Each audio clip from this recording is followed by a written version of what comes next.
Hey everybody, Jeremy Siskind here. I'm the author of a bunch of books playing solo jazz piano, and most recently, Jazz Piano Fundamentals Book 3. And we're going to be focusing on a little bit of content from this book in the video today. If you've been following my channel, you might know that a recent obsession of mine is pentatonic voicings and all the things you can do with them. I think they're just such a handy voicing type because they work really well in kind of traditional bebop jazz. They work really well in modal jazz. And you can use them to be really melodic, as well as very functional. So I want to talk about something very specific, actually, which is how to actually practice these pentatonic voicings. Because as I've been teaching them to my students these last few weeks, I've noticed that there's a gap between understanding and execution, which, is kind of always the case in jazz. But I want to talk about a couple things to do with this. So let's see. If you aren't aware of pentatonic voicings yet, if you haven't watched one of my many obsessive videos, or check them out in Jazz Piano Fundamentals Book 3, whatever. Pentatonic voicings basically take the pentatonic scale. We'll work on F today. And they take every other note of the scale until you get all 5 notes of that pentatonic scale. Now, what's beautiful about these voicings is they're extremely consonant, they sound great, and you can start them from each note of the scale. So here's still F pentatonic scale, but starting on G, and then A, on C, on D, and then on F. So what's great about this is you can use them to make melodies instead of staying stagnant.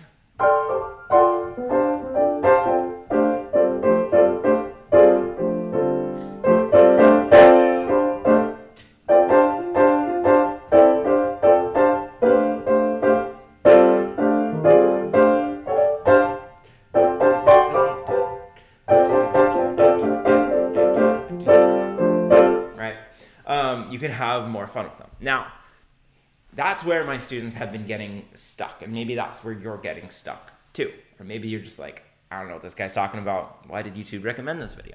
So I wanted to provide a few tips, exercises, and next steps for how to get kind of from that knowledge of the pentatonic voicings to actually being able to execute them smoothly, quickly, and elegantly. So first thing is, I have the preference to always play 2 notes in my left and 3 notes in my right. And the reasoning is that my right hand is simply more agile than my left hand. And so it can much more easily handle multiple notes. Do I think it's impossible that it works better for you to play 3 than 2? No. I think it's totally possible. But I would guess that for 90% of the people, it's going to make more sense to play 2 notes in the left and 3 in the right. Probably that's true for so what voicings too. For me, I also do play my so what voicings. I'll show you. 2 notes in the left, 3 in the right. So if there's ever an odd number of notes in a voicing, I'm going to put more notes in the right hand. Okay, and so then you want to be as efficient as possible with your motions. And so I wrote out some fingering here I think this works for any 2 pentatonic voicings that you're going to alternate between. Okay, so the fingering in the right hand is 5-3-1, 4-2-1. So 5-3-1 for a higher voicing, 4-2-1 for a lower voicing. And of course, this only works like for neighbors. So F and D are steps within the pentatonic scale, and so we can finger them this way. In the left hand, it'll be 1-4 and 2-5.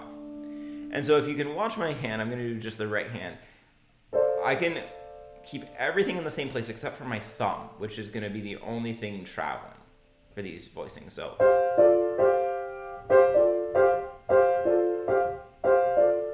all right, these 4 fingers are just doing that. Same thing for my left hand, nothing has to move.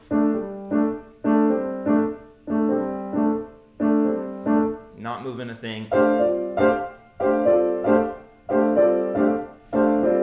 So it's just so much more efficient than, for instance, if you just use 5-3-1, 5-3-1. I can't make it sound. If I really try, I can make it sound decent, but I can't make it sound nearly as good if the fingering is not as good.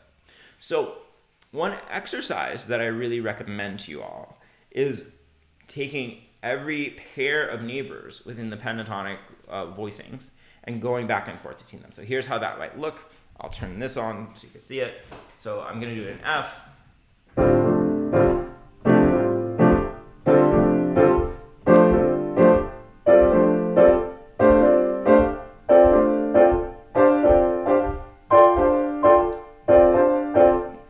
Now I'm playing the lower neighbor first as I descend.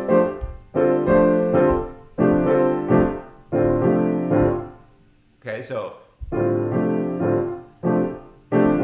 starting with the upper neighbor.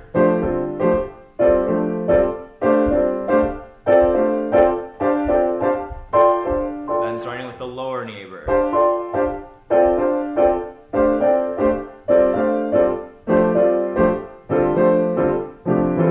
Oh no, I messed one up there. I gotta practice. So then, that's quite a lot of work, but you'll find your fingering is improving if you lock in these more, what's the word I'm looking for? I can't think of it. Efficient. These more efficient finger motions. Okay. And then you want to practice 3-note groups. Now you're not going to be able to be as efficient finger-wise within a 3-note group. Like you're going to have to change positions in the right hand.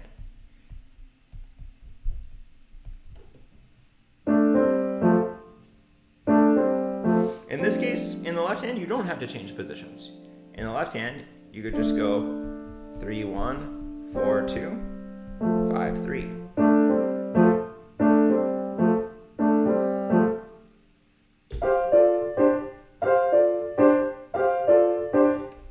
There's a couple different ways to do this, and I'm going to give you 2 different fingerings. You can experiment with which one's more comfortable for you.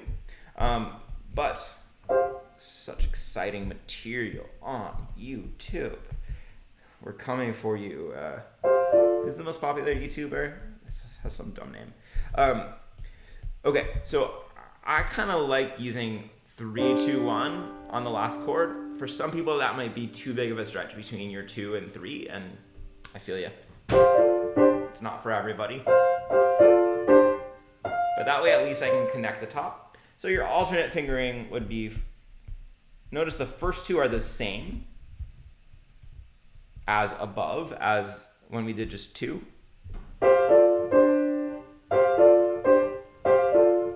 Actually, I'm going to use 5-2-1.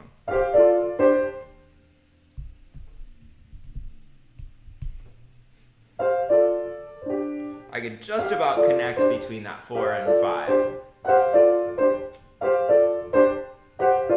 So that second fingering, I think, works too.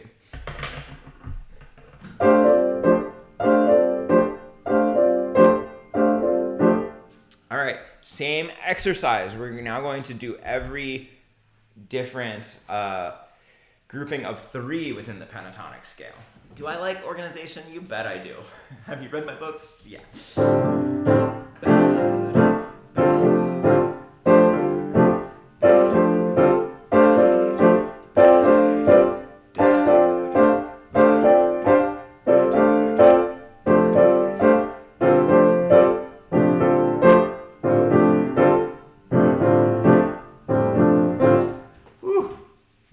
I was afraid I was going to mess that up, but I don't think I did. I think I did pretty good. Okay, so if you could do those groupings of 2, if you could do those groupings of 3, that's going to get you such a big part of the way.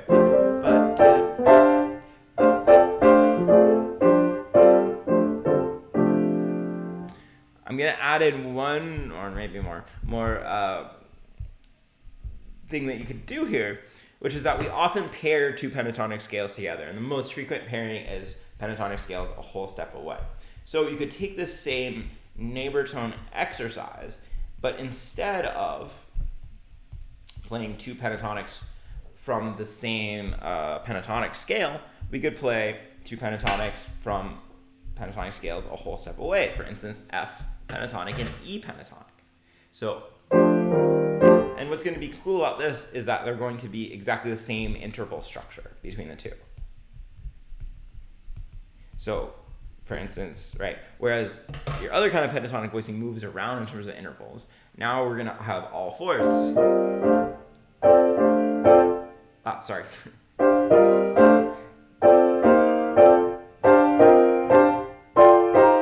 So your next exercise would be alternating between F pentatonic and E flat. So I'll show you. Same fingerings.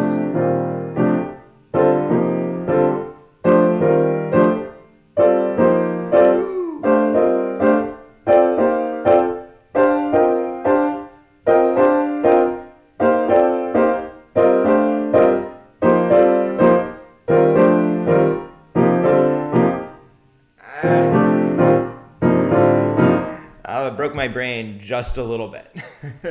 So yeah, it's definitely a brain teaser because you're thinking of so many things at once. For this kind of thing, by the way, I totally encourage you all to write out a version. I don't put it in my books because it would be so many pages. It would be like every key, in every different way. So whichever one resonates with you, write it out, because what you want to achieve is muscle memory to the point where you're not having to think about it and search for it. Like any other musical entity, I don't know, we can use neighbor tones here. Sometimes we refer to neighbor tones as side steps in the context of chords, context of jazz chords in particular. So we could go back and forth between the F pentatonic voicings and an E pentatonic voicing a half step below.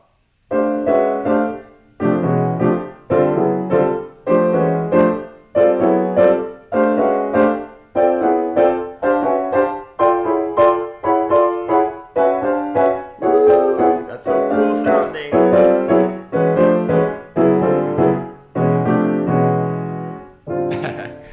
Okay, now why am I showing these to you? Because these will use that same fingering trick. So if you're like, I want to get this fingering down for these 5-note voicings, get it down for all the F pentatonic voicings, but then you can also do these different pentatonic combinations. The F and E flat paired together, and then the side step, the F and the E paired together. All right, folks, I hope that you learned something there. If you're interested in pentatonic voicings, I've been saying, like, in this Jazz Piano Fundamentals Book 3, Modal and Modern, the pentatonic scale is definitely one of the main characters. Like, it is coming back in a lot of different ways. We talk about pentatonic voicings on 2-5-1s. We talk about how to play out with pentatonics. So you might really enjoy Jazz Piano Fundamentals Book 3. Thanks for watching. If you watched all the way through, why don't you comment with something in French? Just whatever your favorite French phrase is to go with Book 3. Thanks, everybody. Thanks for watching. See you soon.